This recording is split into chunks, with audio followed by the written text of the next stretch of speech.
अस्सलामुअलैकुम वरहमतुल्लाहि वबरकातुहू। सबसे पहले आज जुम्मे का दिन है। मैं सभी मोमिन्स भाइयों को कहना चाहूँगी आप सबको जुम्मा बहुत बहुत मुबारक हो और आपसे भी आज जुम्मे की नमाज़ ज़रूर अदा करना। किसी भी सूरत में नमाज के लिए हमें अल्लाह की तरफ से कोई माफ़ी नहीं है, तो आप नमाज़ पढ़ने में बिल्कुल भी देरी मत करना और टाइम से जुम्मे की नमाज़ को अदा करना। और अब मैं आपको बता रही हूँ नमाज़ पढ़ते वक्त हमें किन बातों का ध्यान रखना चाहिए।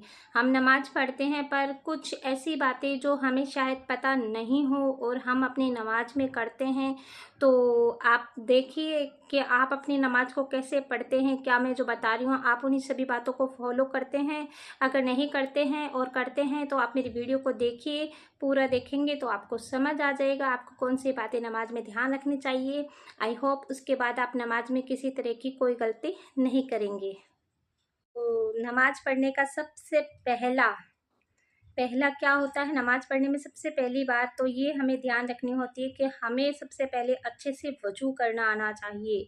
तो अगर आप लोगों को वज़ू करना आता है और आपको लगता है कि आपके वज़ू में कोई दिक्कत है तो आप मुझे कमेंट सेक्शन में बता सकते हैं। मैं आपको वज़ू कैसे करते हैं और वज़ू के करते वक्त कौन सी दुआ पढ़नी चाहिए ये भी मैं आपको इस पे भी एक वीडियो बना के अपलोड कर दूँगी। तो सबसे पहले तो हमें ये ध्यान होना चाहिए कि हमें वज़ू एकदम सही किया हुआ होना चाहिए। दूसरी बात, हम वज़ू जिससे कर रहे हैं वो लोटा पाक साफ़ होना चाहिए। तीसरी बात, हम वज़ू जहाँ कर रहे हैं वो जगह भी पाक साफ़ होनी चाहिए। ऐसा नहीं है कि आप उस जगह पे कुछ दूसरा काम कर रहे हैं और वो जगह सही नहीं है और आपने वहाँ बैठ के वज़ू कर लिया है। चौथी बात, वज़ू करते वक्त पैरों में चप्पल बिल्कुल भी ना रखें। चप्पल को उतार के ही वज़ू करा करें। बहुत से लोग जल्दबाजी में खड़ी-खड़ी वॉश बेसिन में इधर-उधर खड़े पानी से लेके वज़ू करके और नमाज के लिए दौड़ जाया करते हैं, तो ये गलत है। वज़ू सही होना चाहिए। फॉर एग्जाम्पल देती हूँ मैं आपको, बच्चे को स्कूल भेजते हैं तो पहले बच्चे की यूनिफ़ॉर्म करेक्ट होनी चाहिए।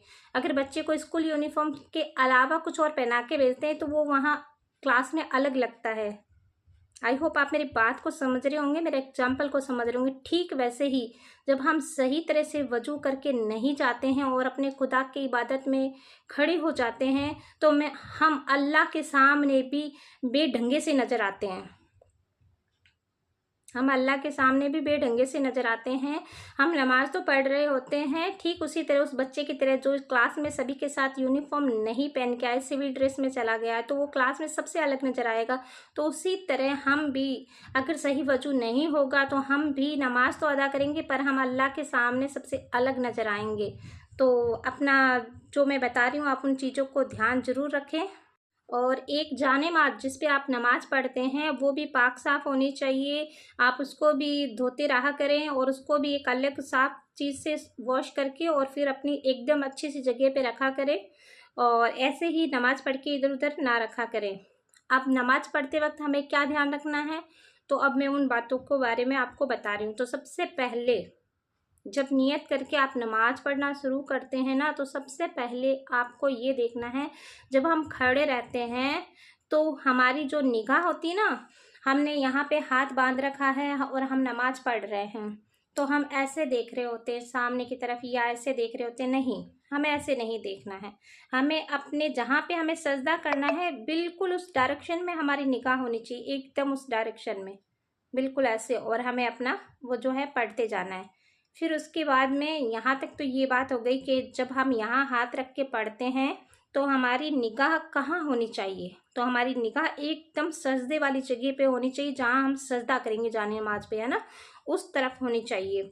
और दूसरी बात, और फिर जब हम रुकू में जाते हैं और हमारे दोनों हाथ हमारे घुटनों पे होते हैं तब हमारी निगाह, जो हमारी नज़र है ना, वो हमारे पैर के दोनों अंगूठों की तरफ होनी चाहिए। हमारी ये दोनों आँखें पैर के दोनों अंगूठों को देख रही होती है। उस वक़्त हमें वहीं देखना होता है, इधर-उधर या सजदे वाली जगह नहीं देखना होता है। इस बात का आप ख़ास ध्यान रखिए। इसको देखने का मतलब क्या है? इसको देखने का मतलब ये बताया गया है कि जब आप नमाज़ पढ़ रहे हैं तो आप सभी चीज़ों को अपने दिमाग में रखते हैं कि हमारी जो जान है ना, हम है ना एक दिन मिट्टी में जाने वाले हैं और हमारी अंगूठों को ही हम इसीलिए ही देखते हैं। और नमाज पढ़ते वक्त हमारे ये जो दोनों पैर होते हैं ना, ये दोनों पैर तो इनके बीच में इतनी जगह रहनी चाहिए, इस हाथ की जितनी, ये 4 उंगलियां ना मेरी, इन 4 उंगलियों की जितनी आपके दोनों पैरों के बीच में जगह रहनी चाहिए। पैरों को चिपका के भी नहीं खड़े होना है आपको, पैरों को ज्यादा दूर करके भी नहीं खड़े होना है आपको। आपको सिर्फ 4 ये उंगली आए इतना ही पैरों के बीच में फासला रखना है नमाज पढ़ते वक्त, ये भी ध्यान रखने वाली बात है। और एकदम जानेमाज पे बीचों बीच खड़े होके हमें नमाज पढ़नी है, ना इस साइड होके पढ़नी है ना इस साइड होके पढ़नी है, एकदम सीधा होके, और एकदम बस इतना ही फासला रहना चाहिए हमारे दोनों पैरों के बीच में। और तीसरी बात जो है वो ये है कि जब हम सजदे में जाते हैं ना, नीचे झुकते हैं, सजदा करते हैं ऐसे, तब हमें अपनी आंखों को बंद नहीं करना है, अपनी इस नाक को देखना है, अपनी दोनों आंखों से अपनी इस नाक को देखना है। इसको देखने का रीजन ये होता है कि सबसे पहले जब आपको मौत आएगी, हमें मौत आएगी, तो सबसे पहले हमारी क्या खत्म होएगी, ये नाक खत्म होएगी। ठीक है, जब भी हमारे जिस्म से हमारी रूह निकलती है तो सबसे पहले नाक खत्म होती है, क्योंकि हमारी सांस रुक जाती है तो ही हमारा दम निकलता है ना। तो हमें अपनी नाक को देखना है सजदे के अंदर। कई लोग सजदे के अंदर जाके, अगर आप अपनी आंखें बंद कर लेते हैं सजदे के अंदर झुक के, जब आप पढ़ते हैं 3 बार, तो अपनी आंखों को बंद ना किया करें। आंखों को बंद करना नमाज को मकरूह करता है। अगर आप ऐसी कोई चीज़ करते हैं तो आज से इसको ना करें और इस चीज़ को भी ध्यान में रखें। सजदे से उठने के बाद जब आप अत्तहियातो पढ़ते हैं ना, उस हालत में आपको क्या करना है, आपकी जो निगाह है, आपके जो झोला होता है ना हमारा, जो ऐसे बैठे होते हैं तो पढ़ने के लिए हम अपने घुटनों को फोल्ड करके, तो हमें हमारे झोले में नज़र होनी चाहिए हमारे, ना कि सजदे की जगह, ना ही हमें कहीं और देखना है, ना इधर देखना है ना उधर देखना है, कहीं नहीं देखना। हमारी नज़र का डायरेक्शन सीधा हमारे झोले पे आता होना चाहिए जब हम अत्तहियातो पढ़े उस वक्त, है ना। फिर उससे क्या होगा, उससे हमें और हमारे दिल में ये भी रहना चाहिए कि हमारा दामन खाली है, और चाहे हमने अल्लाह से कितना कुछ भी मांग लिया, पर हमें आखिर में क्या जाना है, खाली हाथ जाना है, खाली दामन जाना है। तो बस ये सब चीज़ें आप नमाज में ध्यान रखिए। और नमाज पढ़ते वक्त अगर आपके बीच में आंसू आ जाते हैं, आप बहुत ज़्यादा दुखी हैं, बहुत परेशान हैं, कुछ हालात ऐसे हो गए हैं, या आपका कोई अजीज आपसे बिछड़ गया है और आप बहुत ज़्यादा परेशान हैं, आप रो रहे हैं, तो आप देखिए, कोशिश यही करिए कि आप नमाज के बीच में अपने आंसू ना गिरने दीजिए। नमाज के बीच में आंसू गिरना नमाज को मकरूह करता है। और आप जब दुआ पढ़ते हैं उस वक्त आप अल्लाह की बारगाह में जितना हो सके, आपके अगर आंसू निकल रहे हैं तो आपसे एकदम निकलने दीजिए, उसे रोकना नहीं है, क्योंकि अब आप अल्लाह के सामने हैं। हम नमाज जब पढ़ते हैं तो हम अल्लाह के सामने होते हैं।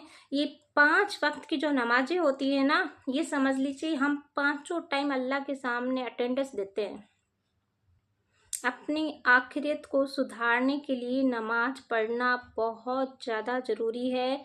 मेरे जिस भी मोमिन भाई को नमाज पढ़ने में कोई दिक्कत आ रही हो, उसे नमाज पढ़ना नहीं आता है, तो आप प्लीज़ मुझे कमेंट सेक्शन में बताइए।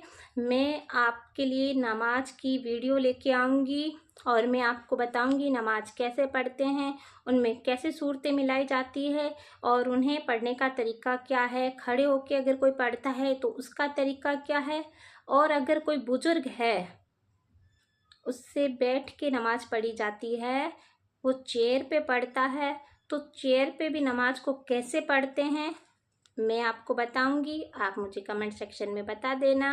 अगर आपको मेरी वीडियो अच्छी लगे तो मेरी वीडियो को लाइक भी कर दिया करें और कमेंट सेक्शन में अपने कमेंट्स और अपनी राय भी लिख दिया करें। और एक बात, आपने अगर नमाज को 12 साल के बाद पढ़ना शुरू नहीं किया है, 12 साल के एज से पढ़ना नहीं शुरू किया है, तो आप अपने जीते जी कज़ाए उम्री पढ़ लीजिए। इससे आपकी, अगर आपने 20 साल आपकी उम्र है और आपको लग रहा है मुझे अब से नमाज पढ़नी है, मैंने पहले नहीं पढ़ा, अब मेरा ईमान जागा है, मेरा मन कहता है कि मुझे नमाज पढ़ना चाहिए, तो आप 20 माइनस 12 कर देंगे तो आपके आ जाएगा 8, यानी कि आपकी 8 साल की नमाज कज़ा है।